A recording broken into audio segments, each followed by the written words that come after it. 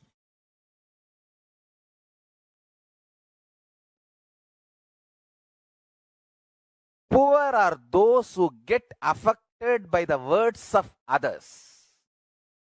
Stupid fellows. You will ever be poor as long as you are affected by others' words. Money is only one aspect of richness. Money is economical aspect of richness, not the life aspect of richness. Life aspect of richness is what you experience and enjoy in your Hiranyagarbha. Listen. What you enjoy as you in your Hiranyagarbha, life in your Hiranyagarbha, that is richness.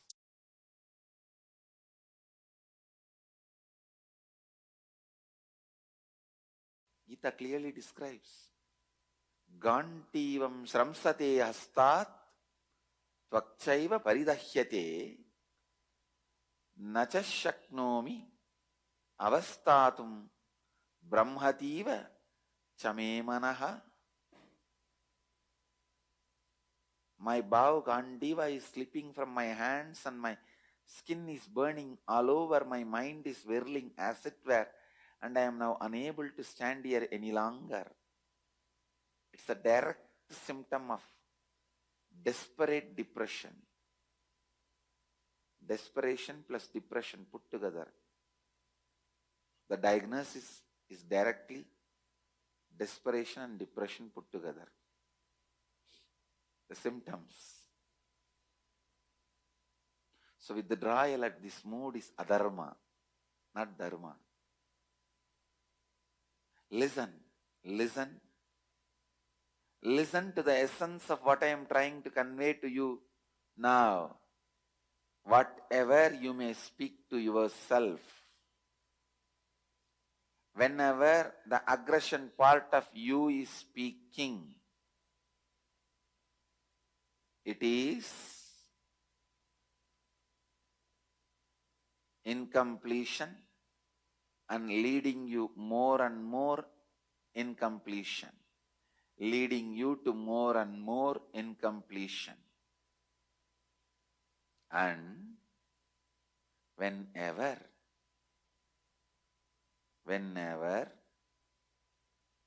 you are listening,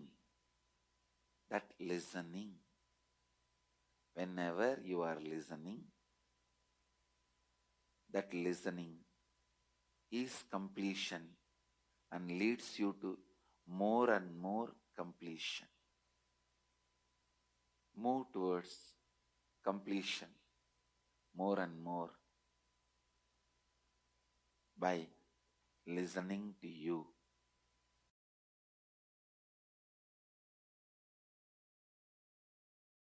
Completion solves but does not dissolve.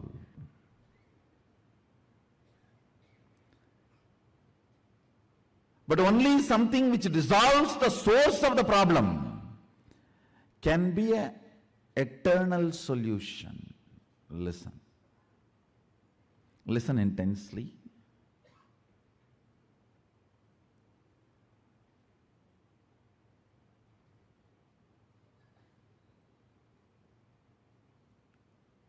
Dive into your depth.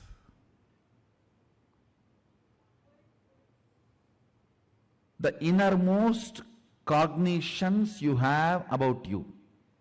How you cognize you. Sit with yourself seriously and ask, do I really want to transform? If you are saying yes to you, then do it. Who is stopping you? Ability to speak to yourself, convince yourself, is what I call tapas. Tapas does not mean you sit in the center of the fire, you don't eat, or you eat certain food, or you take bath 2000 times in a river, or you go to certain temple. I'm not saying all that is not useful, all that is useful in different way. Real tapas is ability to sit with your depth and make your depth listen to you. Convincing your cognitions to change, evolve, transform and build new cognitions. Listen. Convincing your cognitions and change, evolve, build new cognitions. After all, it is nothing but updating your inner software. Nothing more than that. It is just updating your inner software. One nice thing about this inner software, when you update, even your body starts, hardware also starts changing. Understand? Agama is the oldest software, revealed 60,000 years before for human beings, human consciousness. Maybe you can call it as Windows 1. Every incarnation is updation. The message comes. You want to update now? Remind me later. Do it in the night. You can choose anything. Every master is an updation. It's an update invitation. Windows 2, 3, 4. Now, after tired of sending Windows, the door itself is opening.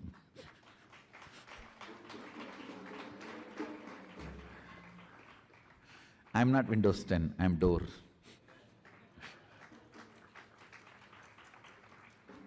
Understand,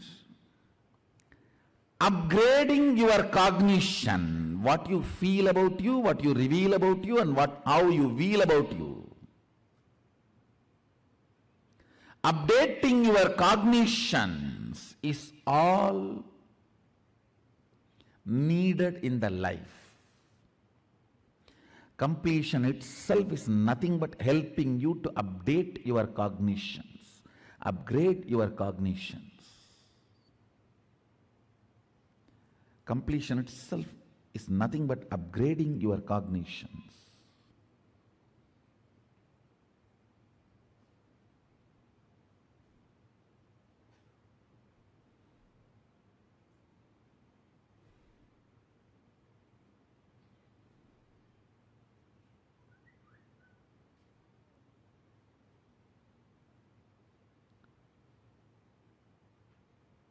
I'll give you very simple, straightforward, few understandings, which you don't need to practice. That is the problem. Anything you do not need to practice, you don't respect it. Only if you are tortured, you think you are given big things. No, really. The cognitions I'm going to share, you do not need to practice. You just need to chew it. Like chewing gum. While you are sitting all by yourself, just chew it. Yes, seems to be right. I think this guy is cool. Maybe he is speaking to me only. That's all. Just chew it. Does not need to practice. Listen, basically,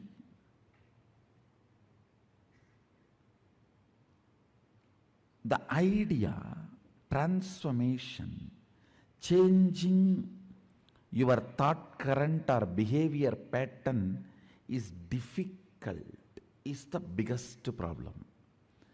The moment you decide your thought current, your behavior patterns are difficult to change, you have become old. Do not listen to the part of you which says transforming is difficult. Listen.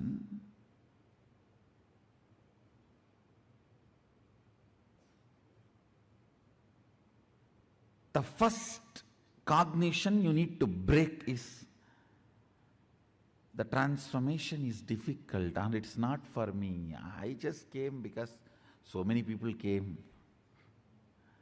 I came because my neighbor came. I came because my opposite house person came. Wherever he goes, I go and see what is going on there. So I came behind him. This is not for me. Listen.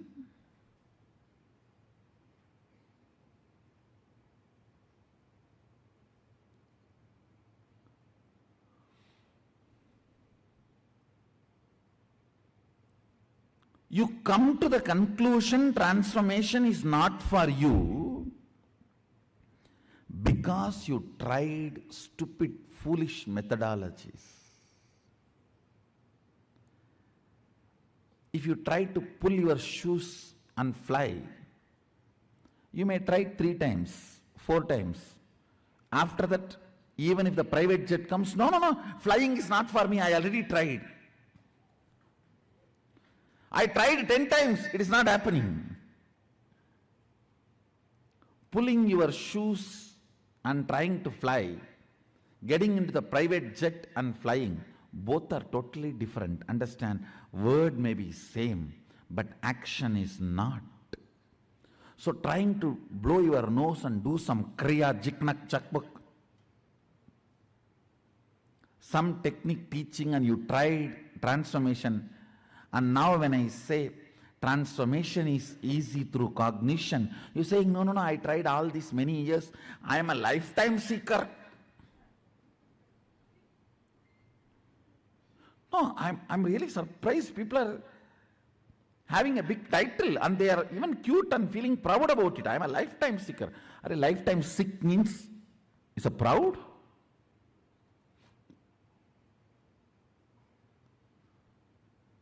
I'm lifetime seeker. I go to all gurus and check out everyone. I'm almost now off guru. No, there are many. Only that kind of people come to me. I don't know why. Only after going everywhere and getting nicely beaten.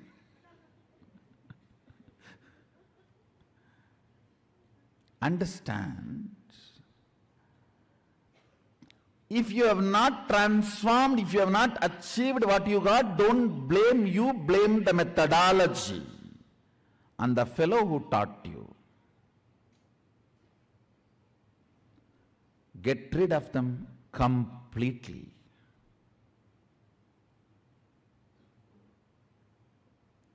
Listen, trying to pull your shoes and fly, getting into the private jet and flying is totally different. So,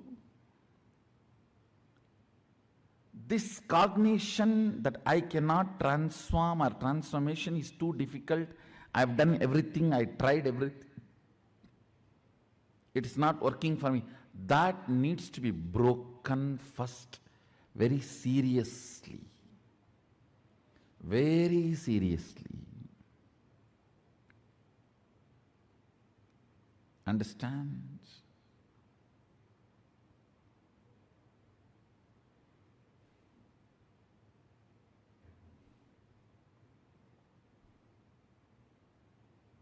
Very seriously, it needs to be broken.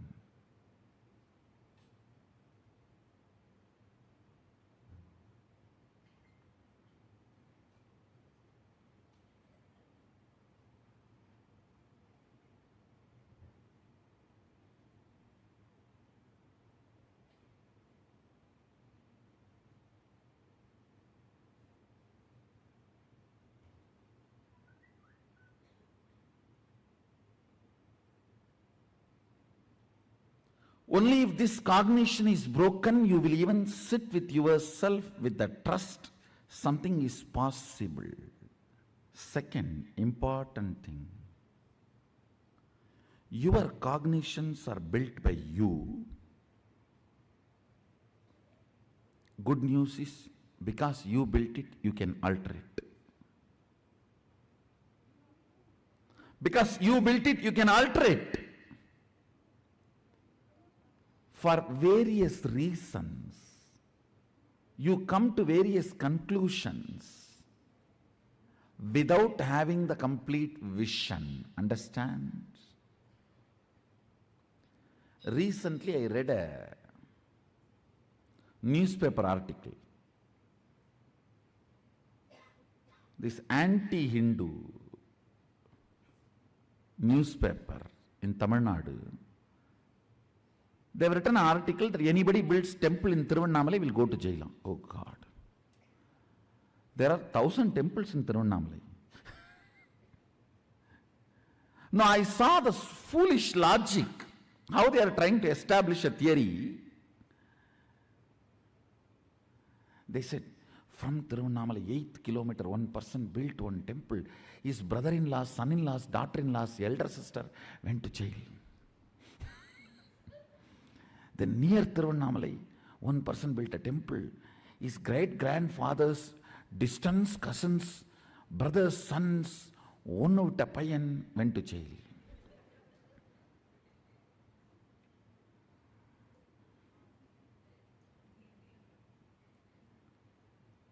Strange conclusions through perverted logic.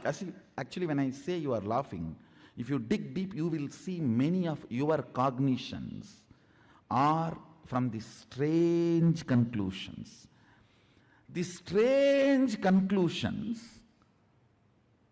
and holding on to that strange conclusions and continue to operate, is what I call trying to operate based on virus, not based on software. These are all illegally pirated softwares. Understand? Operating based on strange conclusions. You arrive without having a simple, straightforward vision towards life and reality.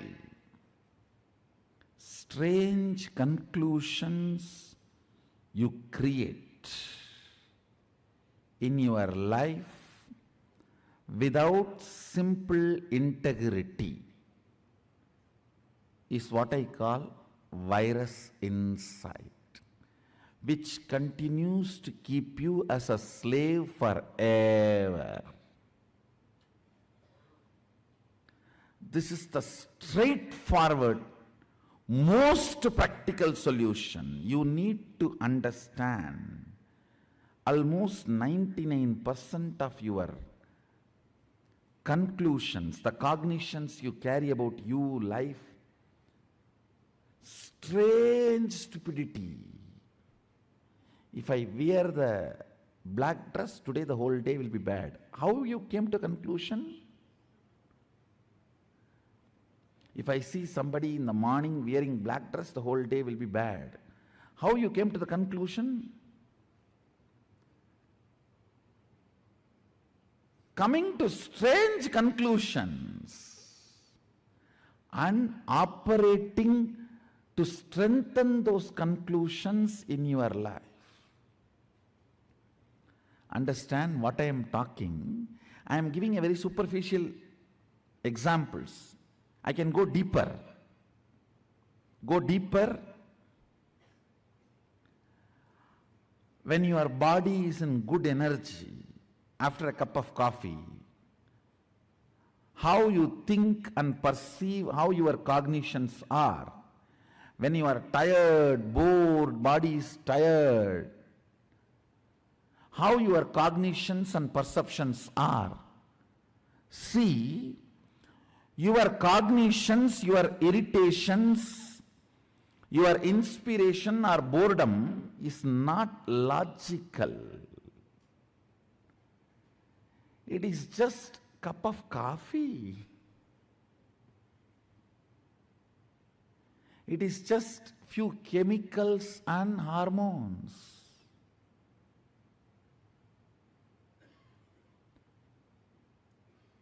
distrusting your cognitions and trusting integrity as your software. Listen. Just disowning all your cognitions, deciding to catch up with the integrity. Integrity means I'm defining. Every thought current you cherish, you should put your whole being to fulfill it, because every thought current you cherish is a promise you are giving to yourself. Either you put your whole being to complete it, fulfill it, or you drop it and complete it.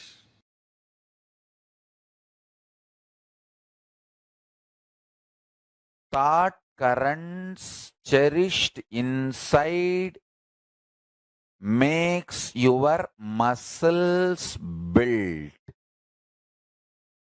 Thought currents cherished inside makes your body and mind. Thought currents cherished inside awakens your enlightenment. Thought currents cherished inside brings extreme strength or weakness. Listen carefully. Thought currents cherished inside either makes you powerful or powerless. All my balasans should take this lesson. Two things. First, do not engage with negative, abusive conversations internally or externally. Protect yourself from abusers and abusive languages. The ideas of impossibility is a sin. Extreme enthusiasm. I was a poet, painter, sculptor. I used to do all this, playing with multiple balls and knives and bottles. Don't play with knives, but you can play with balls. I used to play with 10 balls. In English, I think they call it juggling.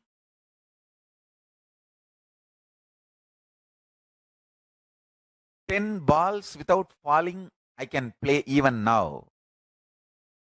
Even now I can do. The awareness and attention. You guys should learn and manifest all these powers. These are all actually possibilities encouraging you into powers. Actually, I'll stop the balls through third eye till I'm able to hold the next ball. You can actually try. All the balasans can try. Just use your third eye and coordinate. You can see, you can stop the ball, you can stop even the time and beautifully play with the whole thing. And I tell you, use powerful words. Watch my satsangs more and more. Use powerful words more and more. Write poetries. Paint. Sculpt. Make deities. Manifest all your possibilities.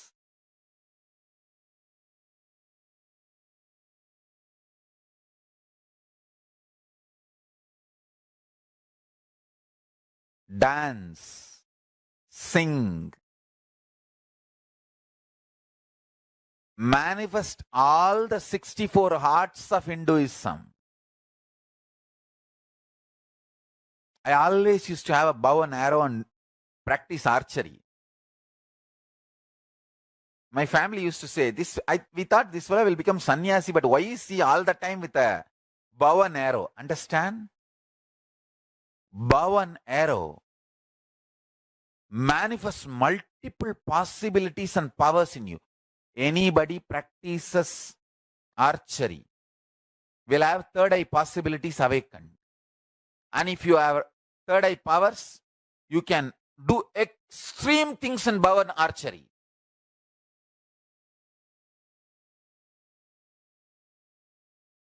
With third eye powers, try to play bow and arrows. Try to play with archery. You can do extreme things. You can send an arrow between the fan, and without touching the fan, it can go and hit the roof.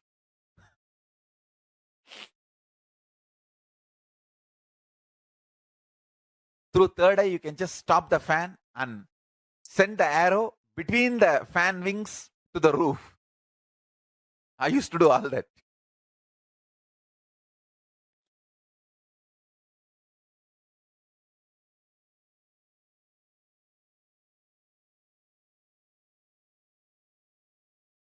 Arunagiri Ishvara taught me this power of Mahima Lahima, becoming heavy.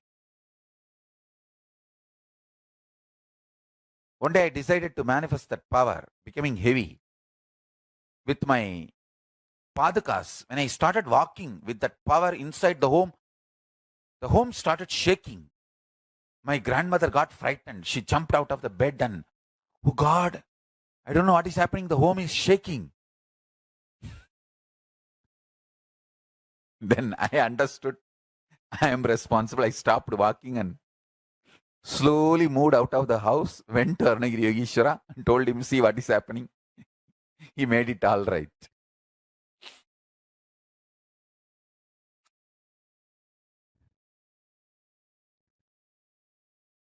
I tell you guys, be extremely energetic, active, use positive words. Stop abusive words entering inside you.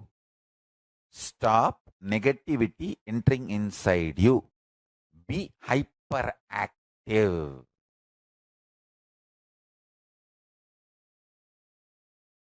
Extremely energetic. Painting, drawing,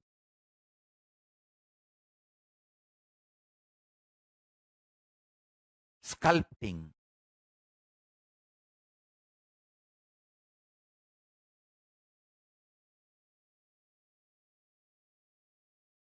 decorating the deities, dressing up the deities.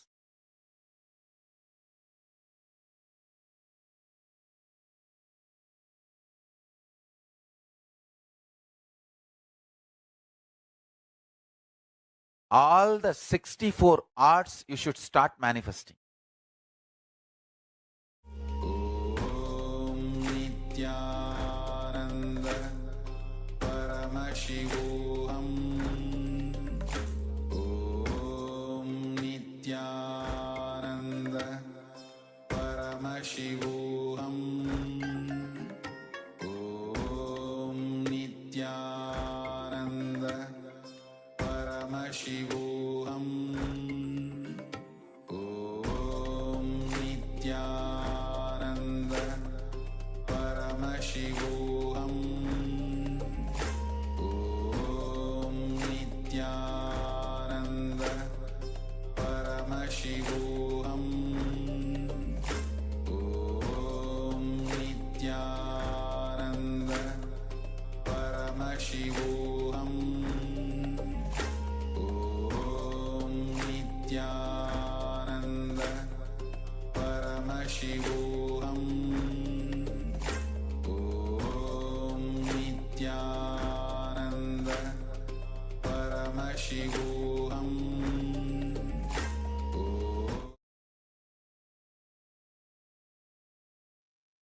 Yes. After this beautiful sharing, this beautiful, insightful video from the Supreme Pontiff of Hinduism, let us now learn the right way to speak. not only to ourselves, but also to others. Understand how strongly you are going to remind yourself not to give up on you and others. That is going to make the success of your life, and that is going to keep your crown center alive, your sahasrara alive. In this internalization session, after this powerful video, we're going to learn how to speak to yourself. Understand to enrich is the right way. If you talk to yourself, you will be enriched. Just through enriching, you can break all your patterns, your karmas, and be liberated. Now let us start by enriching ourselves. Let's take a few minutes and make a list of all aspects of our life that we are not satisfied or happy about. Now look deeply into each of these aspects of your life and identify where you are not taking responsibility for your non-integrated and inauthentic thoughts, words, and actions that are present in these aspects of your life. Have your pen and paper ready and settle down. Requesting all the participants to please be on camera if you are here in the Zoom room. Let us now start penning down the areas in which we are not happy about the state of our life. Let's take a few moments and pen down. If you have any questions or doubts, please let us know here in the Zoom chat or on YouTube or Facebook, wherever you're tuning in from, so we can attend to your questions. Let's begin.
Yes, now that we pen down all the areas of our life with which we are not satisfied or happy, let us move on to the next step of this exercise. Now, with awareness, bring integrity, authenticity, and responsibility into these aspects of your life. Visualize that now you are a being in a space of expansion, happiness, and gratitude, and write down the new thoughts, words, and actions you will take in the same aspects of your life now. In this new space of being, in expansion, happiness, and gratitude, write down in what ways you will now enrich yourself and others in your life, in all other aspects of your life. Let us begin with this exercise. Make the declaration and make the conscious decision to be in integrity, authenticity, and responsibility about the aspects of your life in which you are currently not satisfied, not happy. Let's begin. If you have any questions about this process, again, let us know so we can attend to your questions.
Yes. Requesting everyone to please settle down, as we are now going to move on to the next round of today's power manifestation. As today, we are manifesting the power of body scanning. In this round of the power manifestation, we are going to scan and change the pulse of another person. So requesting everyone to please connect to a family member, a friend, or a roommate, anyone who is available at this time, or who you think could benefit from this power manifestation. Anyone who has high blood pressure, or if you know someone who has who is easily agitated, who has a high blood pressure, something of that kind. Let us connect and enrich them and empower them through this power manifestation. Understand, whenever you connect to people, whenever you contribute, enrich other people's lives, immediately you will experience the breakthrough in your power manifestation. Since power manifestation essentially is an expression of the Paramadvaita, the ultimate oneness with Paramashiva, it is whenever you are manifesting the power for others that you will experience the breakthrough.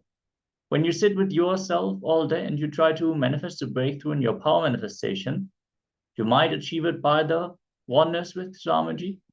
But the easiest way we can have the hands-on experience of oneness is when we manifest the power for others, when we manifest the power to help others.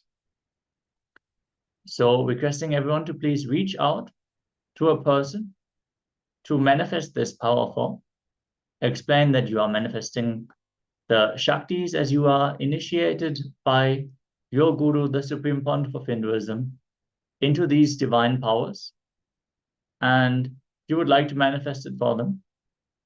For the pulse, you can either ask them whether they have a pulse meter, a smartwatch, or any device of that kind, or they can count the number of heartbeats in 1 minute. Stop the time, count the number of heartbeats in 1 minute. You can hold your wrist or your throat.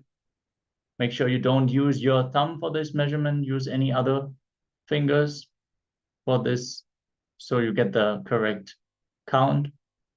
And then do the power manifestation. Connect to Swamiji and chant the Mahavakya and request him to reveal anything, any disturbances with the pulse of the person, any issues the person might be facing because of the pulse, and request Swamiji to change the pulse to the benefit of the person. If after reaching out to your friends and family, you are not able to connect to another person, you can also manifest this power for yourself. Let us now sit straight with our head, neck, and spine on a straight line and chant the Mahavakya intensely. Om Nityananda Paramashivoham. Keep vibrating with the Mahavakya as we enter into the next round of the power manifestation. Let's begin.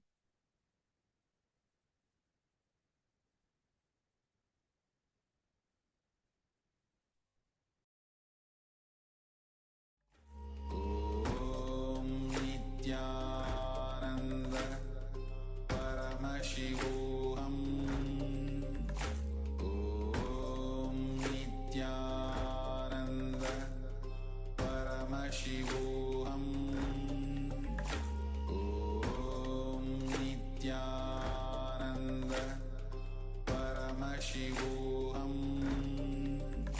Om Nityananda Paramashivoham.